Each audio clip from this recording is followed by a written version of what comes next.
बिस्मिल्लाहिर्रहमानिर्रहीम, अस्सलाम वालेकुम। आपका दोस्त सलमान हैदर। दुआ है परवरदिगार से कि उसने आपको और आपके अहले खाना को अपनी हिफ्ज़ो अमान में रखा हुआ। इस वक्त लाहौर की सड़कों पे मैं फिर रहा हूँ और गुलबर्ग की हदूद के अंदर दाखिल हो चुका हूँ और परवेज इलाही साहब के घर के बाहर से गुजर रहा हूँ। और ये तीसरी जगह है जहाँ मैं रास्ता बाकायदा बदल रहा हूँ, क्योंकि सबको इंतजार है कि 8 बजे इमरान खान साहब ने लिबर्टी चौक पर जो खिताब करना है और उस खिताब के हवाले से इस वक्त ये गुलबर्ग और इसके सराउंडिंग का यानी नहर के ये वाला जो हिस्सा है ये मुकम्मल तौर पर जैम पैक चल रहा है और यहाँ ट्रैफिक रुकी भी नहीं है, सुस्त नहीं है, बल्कि बिल्कुल रुकी हुई नजर आ रही है। मेरी कोशिश थी कि मैं उधर से ही जहां इमरान खान साहब का खिताब हो, जिस तरीके से कल उधर तैयारियां हो रही थी, उधर से आपको रिपोर्ट करूं। शायद आने वाला व्लॉग उधर से रिपोर्ट करूं, लेकिन मैं मुसलसल रास्ते जरूर बदल रहा हूं कि उस डेस्टिनेशन तक पहुंच सकूं। यानी इससे ये अंदाजा लगाया जा सकता है कि इमरान खान साहब की कॉल के ऊपर ना पब्लिक रेडी है और ये इमरान खान साहब का बराह रास्त अपने घर से होगा खिताब,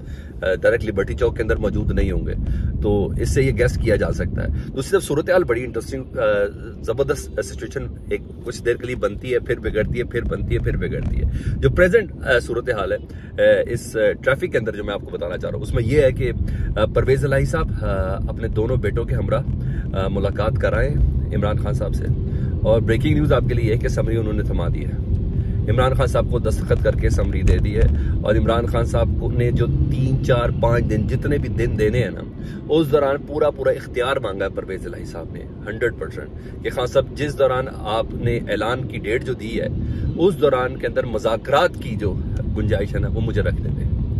और क्योंकि कल डेफिनेटली पिंडी की उनकी अहम मुलाकातें भी हो चुकी हैं, ना सिर्फ मुख्तदर हल्कों से बल्कि कहा जा रहा है कि इस्लामाबाद के भी बहुत से हल्कों से उनकी मुलाकात हो चुकी है। मैसेजेस तो रात को ही दोनों साहबजादे मोनस ने और हुसैन ने दोनों ने पहुंचा दिए थे।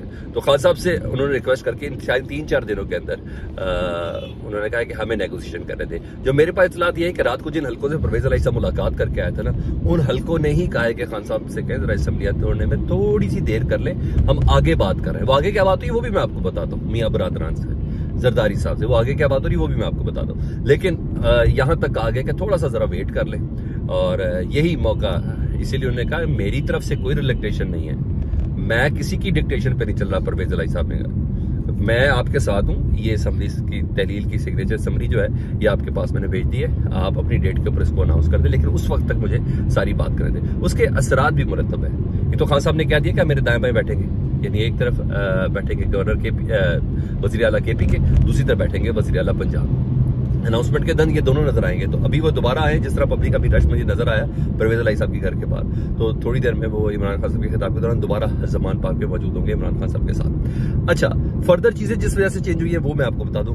फाइनल डेट तक के लिए तो मुशावरत का उन्होंने पूरा इख्तियार मांग लिया और जो उनको मिल भी गया है इमरान खान साहब की तरफ से उस मुशावरत का, यानी आज सब कुछ नहीं होना, ठीक है, उसके लिए एक सर्टेन टाइम है। हुआ क्या है, मुझे मुख्तलिफ हल्कों का ये लग रहा है और डेफिनेटली मुल्क में एक अजीब सा पैनिक तो होगा, अफरा तफरी तो होगी अगर ये समरिया तहलील हो जाएगी तो। और यूं कहिए कि वजीर आजम से रहबर आजम का जो सफ़र है ना वो इमरान खान साहब ने तय कर लिया। मौजूदा हालात, पाकिस्तान की सियासत का रुख, पाकिस्तान के सियासतदानों का रुख जो है और बड़े बड़े सियासतदानों का रुख और ताकतवर हल्कों का रुख, इमरान खान साहब के जुम्बिश कल्ब नहीं सिर्फ चंद अल्फाजों का मोहताज है। तो खान साहब इस वक्त सबसे ताकतवर पोजीशन पे है।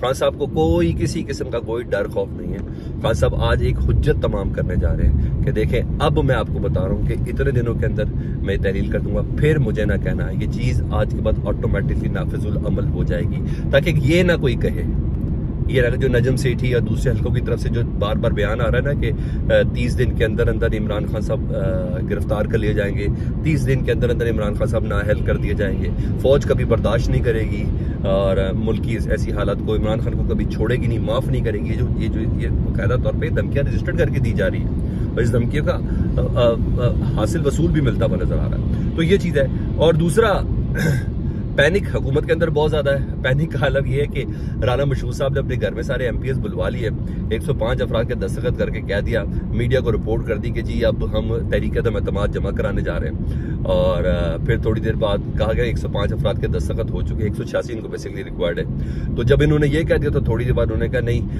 अभी शहबाज शरीफ और मियां मोहम्मद नवाज शरीफ साहब हमारे कायदीन की तरफ से अभी हमें इजाजत नहीं मिली, जैसी हमें इजाजत मिल जाएगी तो हम गवर्नर को ये तहरीक-ए-एतमाद जो परवेज इलाही के हवाले से वो जमा करा देंगे। इस बात का अंदाजा लगाया जा सकता है कि बैक एंड पे शहबाज शरीफ और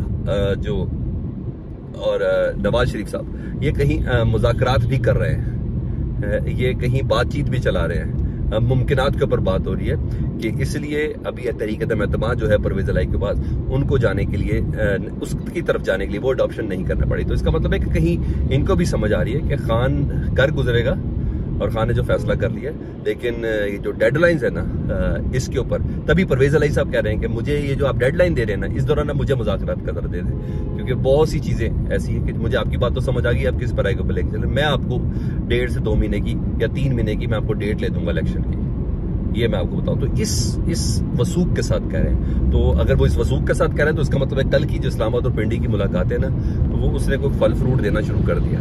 अच्छा, ये एक तो चीज हो गई, ये हो गई हुकूमत का पैनिक बताया। बैकडोर राब्ते भी मैंने बताया कहीं ना कहीं चल रहे हैं। मैंने आपको ये भी बता दिया कि मुख्तलिफ हल्कों की तरफ से कोई नोटिंग है। अच्छा, पिछले 3-4 दिनों से ना खान साहब को एक तो सियासतदानों की तरफ से, जिसमें राना सनाउल्लाह साहब हो गए, एयाज सादिक साहब हो गए, कल तो माशाल्लाह वर्कर्स कन्वेंशन से ख्वाजा साद रफी ने कहा तुम तड़ाके के बातें शुरू कर दी थी उन्होंने। तो इतना पता चल रहा था कि वो पैनिक है, मगर ना एक खास काम भी शुरू हुआ था, मीडिया हाउसेस के जरिए भी हुआ था। मैंने बताया ना कुछ रोज पहले बकायदा 2 अरब भी दिए गए हैं, तो वो कहाँ खप रहे हैं ये तो हमें इसका अंदाजा हो रहा है। तो नजम सेठी साहब ने 2 दिन से बड़ी धमकियां दे रहे थे, और आज की भी जो ब्रेकिंग मैंने दोपहर में आपको दी थी वो यही थी कि नजम सेठी साहब या तो पैगाम लेके आ रहे हैं या कोई वार्निंग दे रहे हैं। तो इसके लिए और सारे इशारे एस्टेब्लिशमेंट की तरफ लेके जा रहे हैं कि एस्टेब्लिशमेंट इमरान खान के हवाले से ये तमाम फैसले करके बैठी है। तो नजम सेठी से मुतल्लिक इत्तला थी कि रमीज राजा की जगह उनको चेयरमैन PCB लगाया जा रहा है। ये उनकी जिंदगी की बड़ी ख्वाहिश थी। कैपेबिलिटी एबिलिटीज क्या है, इस मौके पर उनकी कितनी जरूरत है, ये आप भी जानते हैं और मैं भी जानता हूँ, लेकिन ये ओहदा उनकी एक दरीना ख्वाहिश थी जिस तरीके से उनको हटाया गया था। एक चीज, ये ओहदा उनकी इसलिए दरीना ख्वाहिश थी कि इसके लिए उन्होंने मेहनत बड़ी की है। इसके लिए उन्होंने नवाज शरीफ के साथ ना रिवर टेम्स के अंदर किश्ती भी चलाई है, और इस सीट के लिए उन्होंने हाइड पार्क में नवाज शरीफ के साथ वॉक भी किया है। इस किश्ती के लिए वो कुछ देर के लिए सिविल DG ISPR भी बने रहे हैं, और इस कुर्सी के लिए वो इमरान खान साहब को धमकी और मुस्तकबिल के हालात से बाखबर भी करते रहे। तो ये बड़ा मैटर कर रही है चीजें।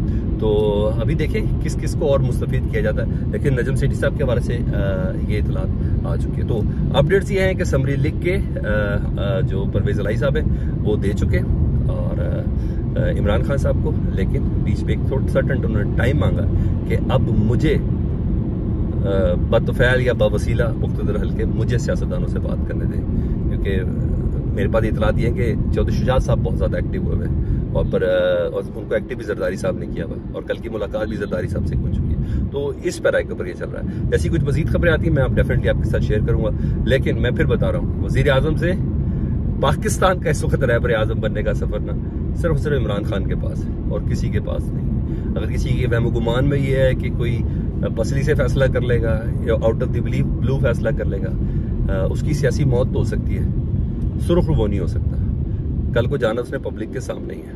ये अपडेट्स थी, फीडबैक से मुतालिक जरूर आगा कीजिएगा। मैं अब टर्न करता हूँ, कोशिश करता हूँ जैसे वाली जगह पे पहुंचूँ। अल्लाहुम्मा सल्ली अला मुहम्मदिन व आले मुहम्मद।